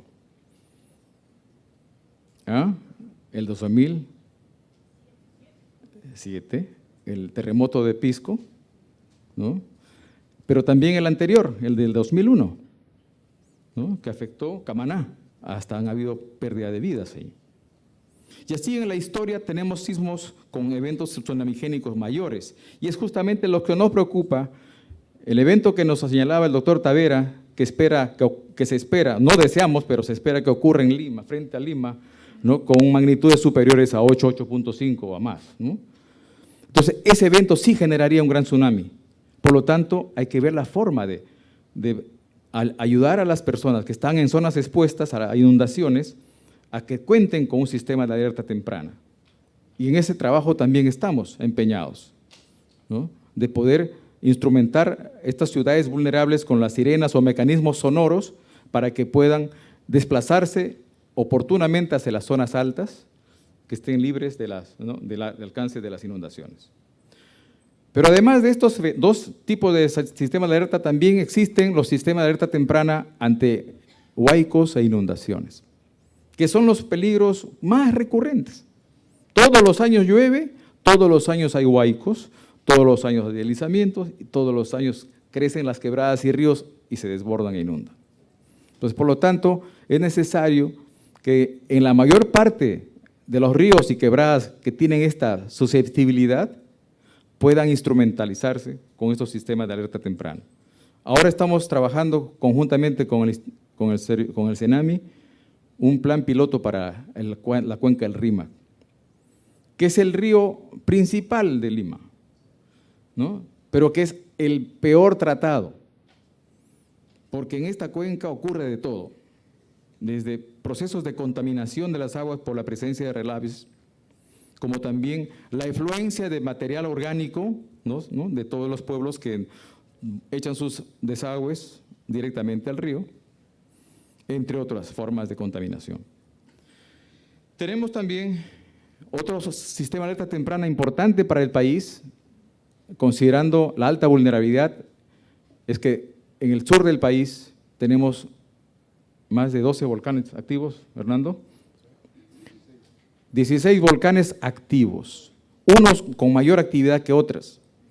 Ahora el más activo es el Sabancaya, pero el de mayor riesgo es el Misti, por la alta concentración de población en sus faldas. muy próximo al cráter, dentro del área de influencia de los flujos piroclásticos o lajares que podrían generarse a la ocurrencia de una actividad volcánica, ¿no? Entonces, cuán importante también resulta implementar estos sistemas de alerta temprana, empezando por el de Arequipa, pero también tenemos Abancaya, tenemos el Ubinas, tenemos el Tixani, entre otros que van hacia el sur del país, ¿no? Entonces, son tareas que tenemos a nuestra responsabilidad de trabajar y coordinar con las entidades técnico-científicas para poder implementar al país con estos instrumentos de alerta temprana. Pero otra de las grandes tareas que tenemos como institución, el de promover e impulsar los planes de contingencia ante los peligros que ya los tenemos identificados. En este momento estamos en la vigencia del plan de contingencia ante lluvias y todos los peligros derivados, que los gobiernos regionales y locales deberían implementar en sus respectivos territorios. Pero ahí tenemos que preocuparnos y ver que no todos los gobiernos locales trabajan con estos instrumentos. Entonces ahí hay una tarea grande de poder generar conciencia, de poder, digamos, hacer que los nuevos gobernantes a nivel local y regional puedan incorporar la gestión de riesgo como una herramienta de trabajo. Entonces muchos son nuevos, muchos recién están tocando el tema y hay que acompañarlos, hay que asesorarlos para que hagan una buena gestión, porque lo bueno que hagan ellos será en beneficio para el país. Y si hacen algo malo, perjuicio para el país. Entonces, es tarea nuestra trabajar los planes de contingencia ante lluvias, ante sismos, ante eventos de bajas temperaturas como las heladas, los friajes, que todos los años ocurren. Y lamentablemente por la alta vulnerabilidad hay que ver la forma de aliviar el sufrimiento de las familias que están en las zonas expuestas a estos peligros.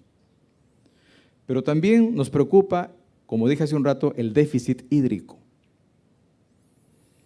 que es un problema que casi probablemente lo estamos soslayando, pero cada vez hay menos agua para atender las necesidades, ya sea de consumo doméstico, en lo que es la producción agrícola, pecuaria o industrial. Entonces, tenemos que entrar en una cultura de ecoeficiencia para tener un mejor uso del recurso hídrico. Y aquí en Lima tenemos una cultura derrochadora. Hace pocos días hemos tenido la emergencia de San Juan del Lurigancho, que es un caso que hay que sacarle explotarlo, digamos, analizando, estudiándolo, porque nos han puesto en alerta de lo que podría suceder si es que en Lima colapsan los desagües a consecuencia de un terremoto. ¿Ya? Porque los efectos del sismo podrían de pronto ser leves, pero los efectos secundarios de la contaminación perduran mucho tiempo. ¿Cuánta gente ha tenido que desechar sus enseres porque estaban ya embebidos de esta agua contaminada?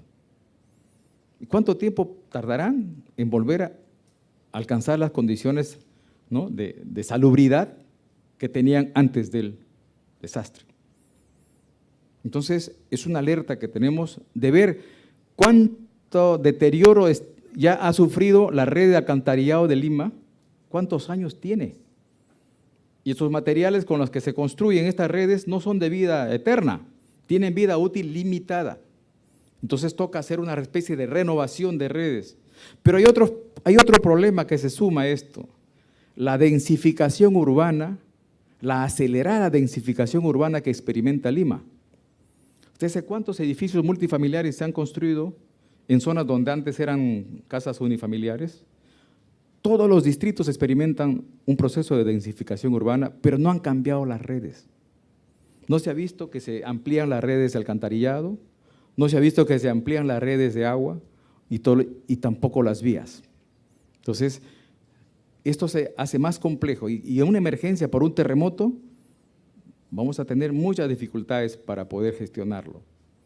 Por eso vale la pena ir hablando de esto y ver la forma de poder, digamos, iniciar o trabajar más en lo que es la preparación para afrontar con el mejor éxito una situación de emergencia. Entonces, dentro de lo que son las labores de INDECI está la preparación de poder también fortalecer capacidades de los gobiernos, hacer que las plataformas de defensa civil que deben existir en todos los municipios estén activos. No solamente firmado su acta de instalación y después cada uno está en sus quehaceres, sino tenga una agenda de trabajo, tenga un plan de trabajo que le esté implementando día a día, ¿no? Y que tengan los recursos y las capacidades para poder implementar su plan de preparación. Y no significa actuar días antes del evento, sino ir trabajando de manera anticipada. Como alguien preguntaba, ¿y cuándo va a haber el terremoto? ¿Importa cuándo va a haber? Yo creo que no importa cuándo, suficiente saber que en cualquier momento va a ocurrir. Y lo que debemos ir haciendo es ya mejorar nuestras condiciones de seguridad, ir preparando las condiciones para afrontar lo que se ha de venir. ¿Se han puesto a pensar, si en Lima lloviese un poco más, como lo que estaba hablándose en estos últimos días por las redes sociales, de que podría caer 50 milímetros de lluvia sobre Lima en un solo día, aunque exageradamente, ¿no? Pero basta que llueva un poco más de lo normal, Lima tiene problema de drenaje pluvial. Las calles no están diseñadas para evacuar aguas de lluvia. No hay una mínima alcantarilla, no hay un mínimo canal que pueda evacuar las aguas y llevarlas a un lugar que no haga daño. Entonces, es tiempo de que pensemos también habilitar a Lima un sistema de drenaje pluvial, porque el clima está cambiando y mañana va a llover más. Entonces, todos son las cosas que le comento, son las actividades de preparación que nos toca impulsar, pero no es que es responsabilidad exclusiva nuestra, sino es tarea de todos. Por eso tenemos el Tato. Tarea de todos. La siguiente, por favor. El país cuenta con instrumentos de gestión para poder impulsar la gestión de riesgo de manera continua. Uno de ellos es el Plan Nacional de Gestión del Riesgo de Desastres. Pregunto y pido respuesta honesta. ¿Cuántos de los que están aquí presentes conocen el Plan Nacional de Gestión del Riesgo de Desastres, Plan AGER? Levanten la mano. Gracias. El 2%. ¿Se imaginan en el país? Y esto que estamos acá en Lima. Imaginemos en las poblaciones más distantes donde la información es más escasa. Entonces, esta herramienta de gestión deberíamos conocerlo todo y implementar todos, sobre todo las entidades de gobierno, distrital, provincial, regional y nacional. Siguiente. Entonces, este plan está debidamente estructurado para que sirva de orientación a todos los gobiernos para poder llevarse a cabo. La siguiente, por favor. Tienes 6 objetivos estratégicos muy importantes y un objetivo nacional. ¿Qué es lo que se propone el plan nacional? Miren, el objetivo nacional es reducir la vulnerabilidad de la población y sus medios de vida ante el riesgo de desastres. Un objetivo muy importantísimo, porque somos un país vulnerable a diversos peligros. Entonces tenemos que trabajar con esta herramienta. Y no podemos pensar que en el desarrollo si no hablamos de gestión de riesgo. La siguiente. Para esto hay estas herramientas también que dispone el país. Dentro de las herramientas está la gestión financiera, ¿no? Hay herramientas de gestión financiera porque dice todo pasa por tener plata, ¿no? Entonces, no tengo plata, por eso no hago nada, dice, ¿no? Pero muchos tienen plata y no se hace lo que debe hacerse. Y cuando uno hace las consultas amigables al MEF, nos damos cuenta que el presupuesto que disponen los gobiernos regionales y locales muy poco invierten en prevención de desastres o reducción del riesgo de desastres. Y es ahí donde debemos también poner recursos y hacer que estos recursos nos permitan ganar seguridad. Dentro de esto están los programas presupuestales, programas de transferencia de incentivos, de fondos concursables, y ahora tenemos el FONDES, que se ha creado justamente un fondo para poder apoyar la implementación de acciones de reducción de vulnerabilidad, de reducción del riesgo, pero también de atención de emergencias. A este fondo pueden acceder todos los gobiernos locales, todos los gobiernos regionales, todas las entidades que son, digamos, ejecutoras del Sistema Nacional de Gestión de Riesgo de Desastres. La siguiente. Entonces, este programa presupuestal que vemos ahí ¿no? Se ha venido implementando, pero ¿qué es lo que encontramos? Que son pocos los gobiernos locales que hacen uso. Aún no todos lo aplican. Entonces hay la necesidad de informar, orientarlos para que puedan canalizar sus gestiones y hacer uso de estos recursos. La siguiente, por favor. Entonces, para ir cerrando esta parte, es necesario que la gestión del riesgo sea una acción que se trabaja en todos los niveles. No esperemos que solamente sea el gobierno nacional el que hable de gestión de riesgos, sino todo ciudadano, toda persona, toda familia debe hablar de gestión de riesgos, ¿no? Debe tener su plan familiar, un plan familiar de emergencia, donde se orientan, donde se establecen actividades que orientan la actuación de cada familia. Si ocurre un sismo, el plan de familiar nos puede permitir decir dónde están las zonas seguras, los que están en casa, a dónde deben recurrir, cómo evacuar la vivienda hacia las zonas seguras, dónde debe estar ubicada la mochila de emergencia, qué debe contener la mochila de emergencia, quién lleva las llaves, quién carga a las personas con discapacidad, quién ayuda a los que tienen menos posibilidad de salir de una vivienda. Y más aún, si tomamos en cuenta, muchas viviendas están en laderas, la accesibilidad o la evacuación se hace más compleja. Por lo tanto, hay que ensayar, hay que trabajar simulaciones y simulacros, porque ahí vamos a darnos cuenta de cómo mejor podemos practicar para que la evacuación sea adecuada y podamos salvarnos de una situación de emergencia. Entonces, los simulacros son ejercicios de evaluación, pero hay que evaluarlo cuando nos hemos preparado. Significa trabajar antes, es decir, ensayar nuestros planes familiares para que cada vez nos salga mejor. Porque sucede que no todos permanecemos en casa las 24 horas del día. Muchos de los que estamos aquí presentes, por razones de trabajo o por estar escuchando la charla, no están en su casa. ¿Y quién está en la casa? ¿Quién va a responder ante una situación de emergencia en este momento? Entonces, nuestro plan familiar debe establecer esas pautas de cómo actuar en caso de ausencia de los padres, ¿no? O con los que se quedan en casa, o cómo nos comunicamos si es que nos toca estar en distintos lugares, ¿no? Entonces, hay que trabajarlo desde la familia, la comunidad, el barrio, el distrito, hasta el nivel nacional. Entonces, tenemos un sistema nacional que debe ser donde se apliquen estos conceptos y principios primero de identidad, de pertenencia, somos parte de este territorio que tiene estas condiciones, no podemos sentirnos fuera de ella, pero también hay que ver cómo nos relacionamos, cómo nos articulamos, cómo conversamos y coordinamos lo que nos toca hacer, porque no podemos resolver solos el problema. Entonces aquí también está el tema de la sinergia, la articulación, sobre todo la complementariedad entre lo que hace uno con el otro.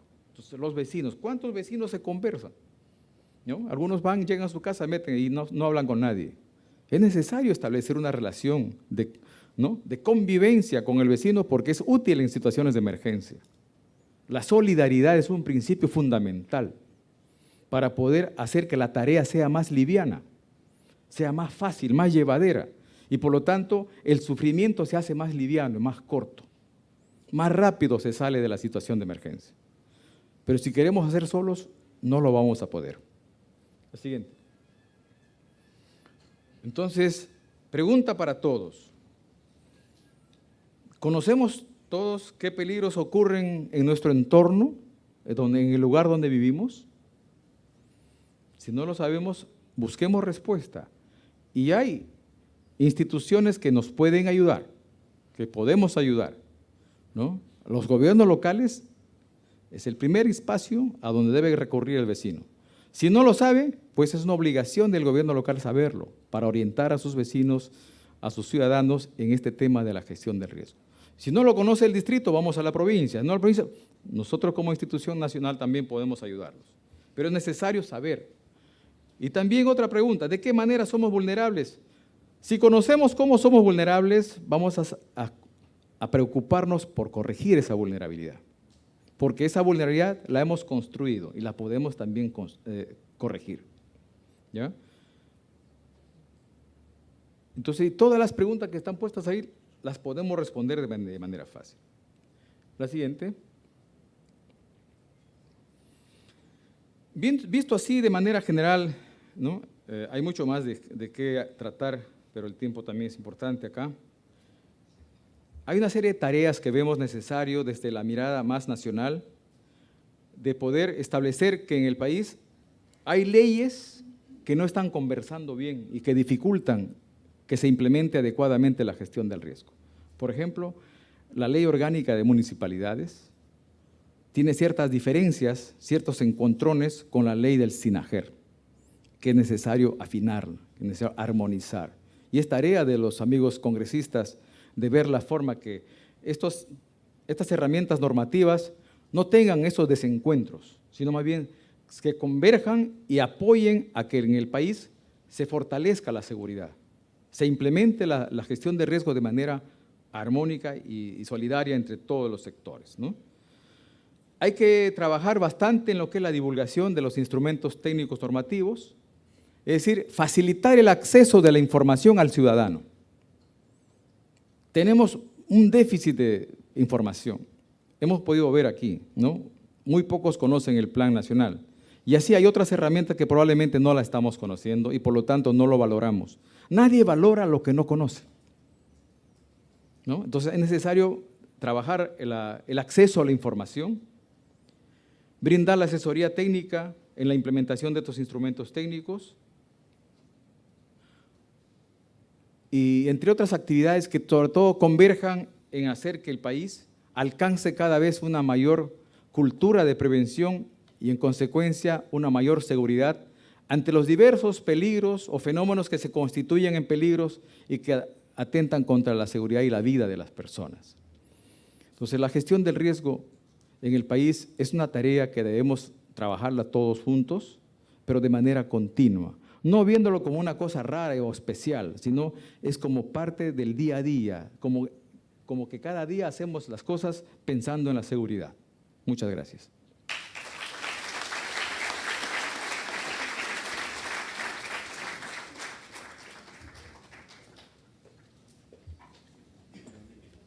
Muchísimas gracias por su participación al ingeniero Juvenal Medina Rengifo. Antes de ingresar al ciclo de ronda de preguntas por 5 participantes, queremos darle un reconocimiento a nuestros excelentísimos expositores que hoy día pues, nos acompañan en este programa de los martes democráticos, porque en ellos pido un fuerte aplauso, por favor.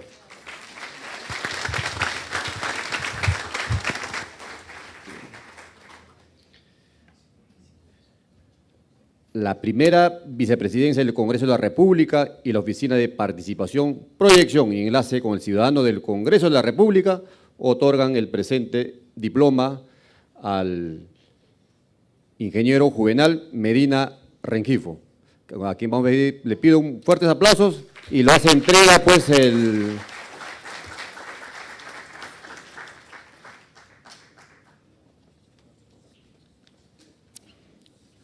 le hace entrega el señor Sandro Castro Santillán, coordinador del programa pues, de los martes democráticos.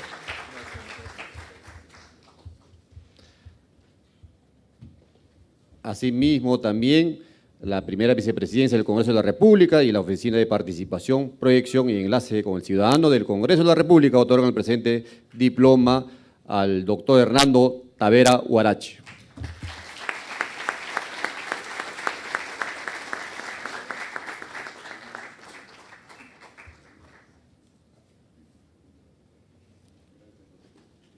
Ahora ingresamos pues, a la ronda de preguntas por 5 participantes. Los que desean hablar, levanten la mano, por favor, para que les dé el micrófono.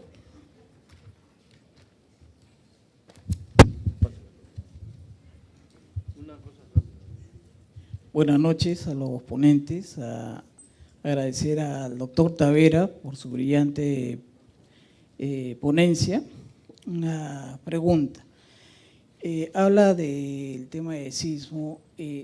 Quisiera saber más o menos si se estima a cuánta profundidad de darse este sismo de 8.8 o 9.0 en la ciudad de Lima, ¿a qué profundidad estamos hablando? Comparando, digamos, con los sismos que se dieron en México, en Ecuador, en Haití, en Chile, teniendo como un promedio.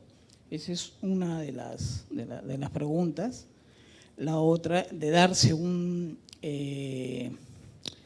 digamos, un gran terremoto y un tsunami, no sé si estoy equivocado, pero son 900, la velocidad que alcanza una ola es de 900 kilómetros por hora, no sé si esto es cierto, y qué tiempo, digamos, estando en la zona del Callao, tendría la población para poder evacuar. Con respecto, eso es con el doctor Tavera, con respecto con el representante, el señor Rengifo de INDECI, he tratado durante el 2018 de capacitarme, de conocer un poco más sobre el tema de gestión de riesgo y el plan nacional. Llamé al INDECI, llamé al SINAGER y muy amablemente me dijeron que no se encargaban de dar esta información, sino que ellos lo hacían en otro nivel y que yo recurriera a la municipalidad. Fui al gobierno local donde solicité información y lamentablemente no obtuve ninguna información. Traté de averiguar si había algún curso para ver si de esta manera podía yo poder contribuir de alguna manera.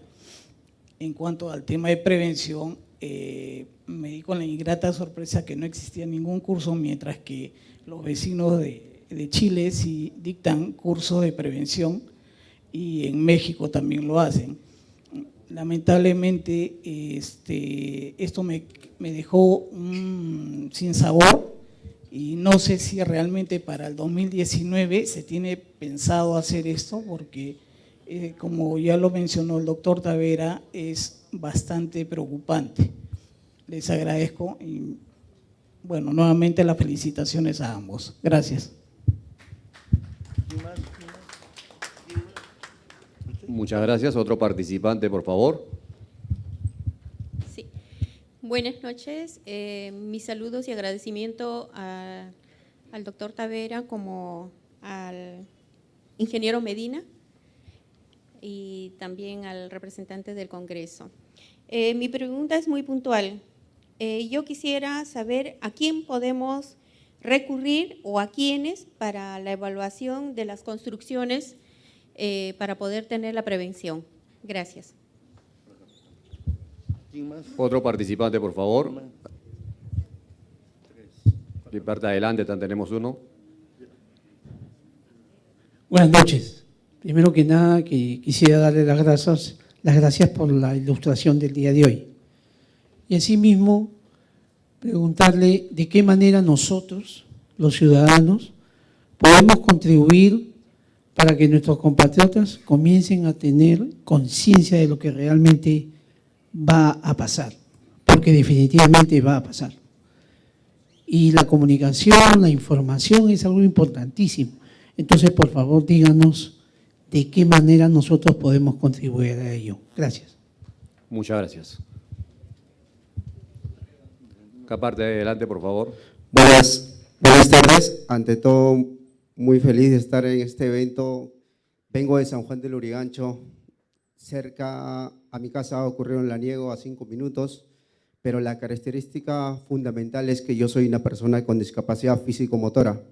Entonces, la pregunta era puntualmente si hay una medida de contingencia o un plan de las medidas adecuadas para la atención de las personas con discapacidad en los 3 tipos de discapacidad que indica la Ley General de la Persona con Discapacidad, la Ley 29973, y que está fundamentada en la Convención de Derechos Humanos, por el cual los países partes salvaguardan la vida, integridad y seguridad de estas personas con alto grado de vulnerabilidad, que son las personas con discapacidad física, sensorial y mental. Dentro de las físicas tenemos los propiamente dicho físicos, físico-motores, sensorial, tenemos las personas con discapacidad auditiva y visual, y dentro de la discapacidad mental tenemos las personas con discapacidad cognitiva y enfermedades raras. Eso es mi pregunta. Muchas gracias. Muchas gracias. También en el segundo piso tenemos que quieren participar nuestros participantes. Bueno, para saludar a la mesa y felicitar, ¿no?, al Congreso en sí por la participación masiva que ha logrado. Básicamente quisiera consultar, tenemos acá publicado en las redes sociales el estudio Escenario Sísmico para Lima Metropolitana y Callao. Entonces, ustedes aquí brillantemente han podido sustentar, digamos, los detalles. Entonces, se habla pues de 8.8, magnitud, momento, en fin. Y también se hace un estimado, digamos, de los siniestros, ¿no? Se habla de más de 100.000 muertos, 2 millones de heridos, en fin. Entonces, si ustedes suscriben con estas precisiones que han hecho, digamos, esas estimaciones que se han hecho, en virtud al añadido siguiente, digamos, los suelos de Lima realmente, habida cuenta las construcciones, autoconstrucciones que se han hecho en lugares realmente complicados de Lima y Callao. Ustedes han mencionado algunos, yo puedo mencionar San Juan de Miraflores, que se han construido en rellenos sanitarios, en botaderos de rellenos sanitarios, ¿no? Entonces, si ustedes suscriben esa magnitud o de pronto la amplían, ¿no? Gracias. Bueno, le pedimos 1000 disculpas. Yo sé que todos quieren participar con su ronda de preguntas, pero el tiempo también, hay que respetar los tiempos. Ahora vamos con la respuesta de nuestros excelentísimos expositores a sus preguntas.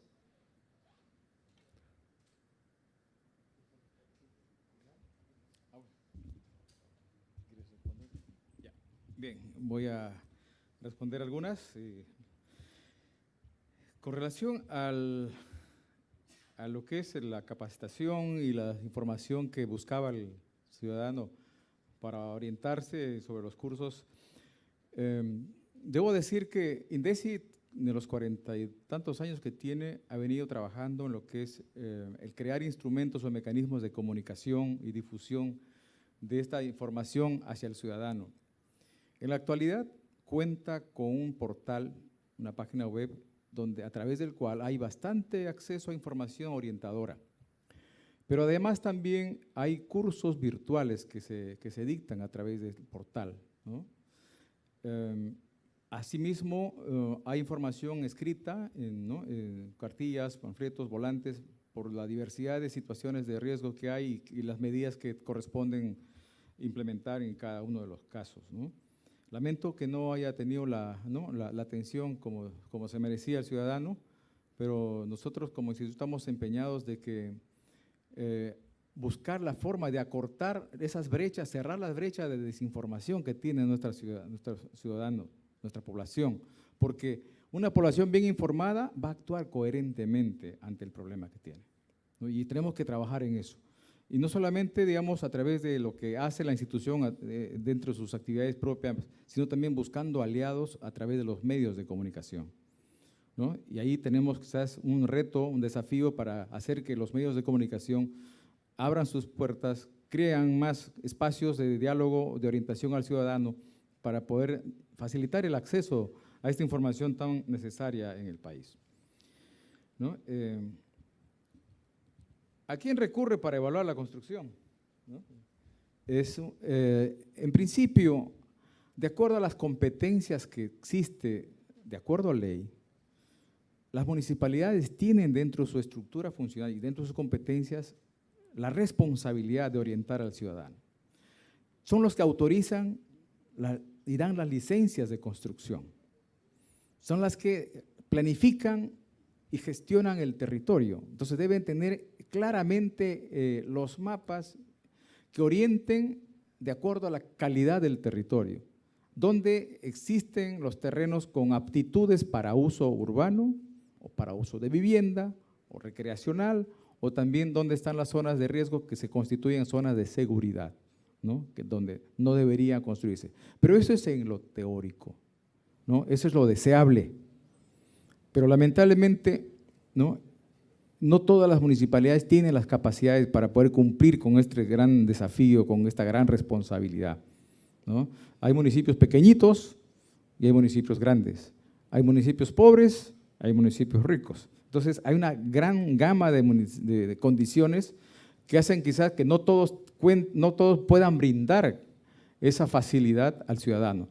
En caso de que no, en el municipio inmediato donde vive el ciudadano no le pueda responder, tenemos la provincial, que también tiene dentro de sus competencias hacer esto, ¿no? Y si no responden ellos, bueno, estamos las entidades técnicas del sistema que podríamos brindarles la orientación del caso. Por ejemplo, para lo que es evaluación de las viviendas, el CISMID, el Centro de Investigación Sísmica y Mitigación de Desastres, que funciona en la UNI, tiene justamente algunos programas de orientación en este tema de la evaluación de las viviendas, sobre todo la evaluación, digamos, estructural, ¿no? Para ver el estado de conservación o de la resistencia que podría tener. Pero quizás las universidades también son instituciones que tienen dentro de sus facultades, ¿no? Capacidades profesionales y estudiantes que pudieran aliviar esta necesidad de tener una orientación para evaluar la seguridad o la vulnerabilidad de las edificaciones, ¿no? No sé si continúo con las respuestas.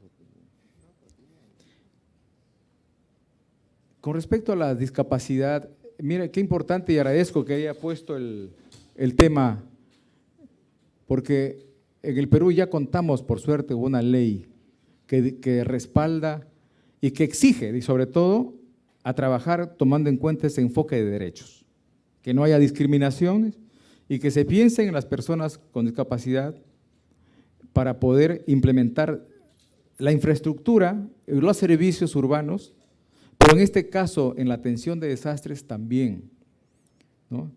Porque incluso en los protocolos de evacuación, en los protocolos de atención, ¿no? De brindar asistencia humanitaria a las personas que sufren desastres, ya están incorporados estos principios de tomar en cuenta e incluso darle cierta prioridad a las personas que tienen condiciones de desventaja de poder valerse por sí mismos.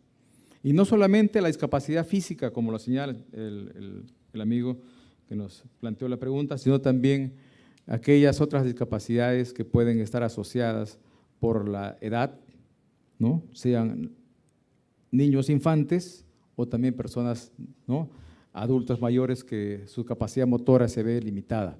Entonces, es una ley y todos estamos obligados a implementarlo. Entonces, y esto yo felicito que tengamos esta normativa ya, porque ya no es un asunto si yo quiero lo hago, sino estamos exigidos. Incluso en la ley de construcción, ¿no?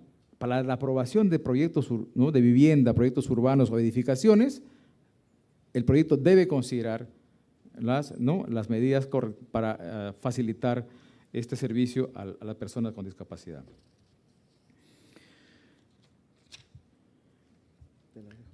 Muchísimas gracias, ingeniero Juvenal Medina Rengifo. Ahora tenemos la respuesta del doctor Sandro Castro Santillán. Bueno, no quedan muchas preguntas, pero un sismo frente a la costa de Lima realmente es bastante preocupante.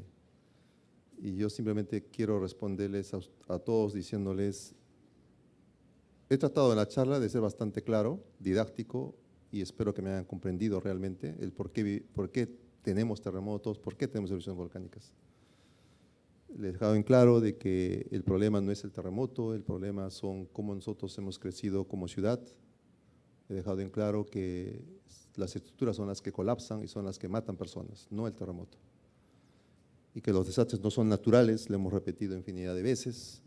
los peligros son naturales, los desastres lo ocasiona la persona porque invade zonas que no son suyas, las playas, la ribera de los ríos, las laderas de los cerros, o construimos nuestras casas de manera inadecuada.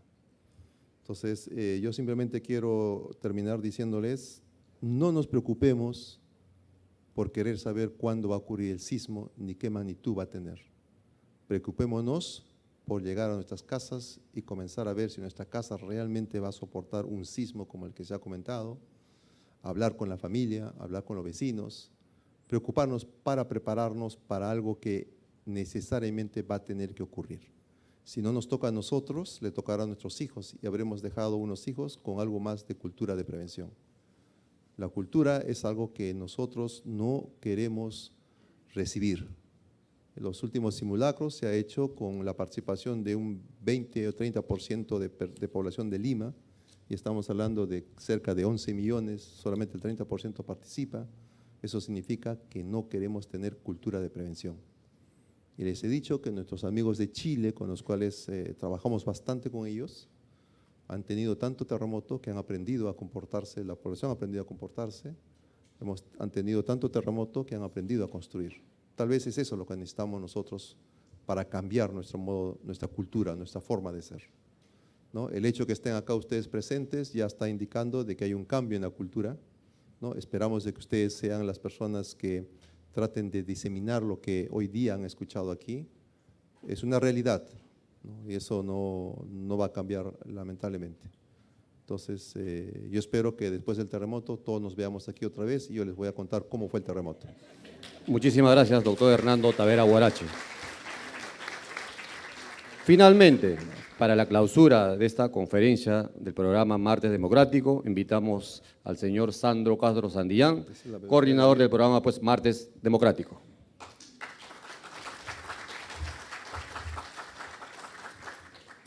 Agradecer a todo el público presente por haberse dado cita en esta noche, un tema realmente importante. Agradecer a nuestros conferencistas que realmente nos han dado una charla magistral, y queda claro que prevenir es mejor que lamentar. Ese es el mensaje final que nos dan o nos entregan en esta noche nuestros conferencistas, y también, por supuesto, los sanos consejos que nos han dado de organizarnos, de estar prevenidos y no lamentar consecuencias posteriores. Agradecemos a nombre de la Oficina de Participación Ciudadana la presencia de cada uno de ustedes y, por favor, les voy a pedir una vez más un gran aplauso para nuestros conferencistas.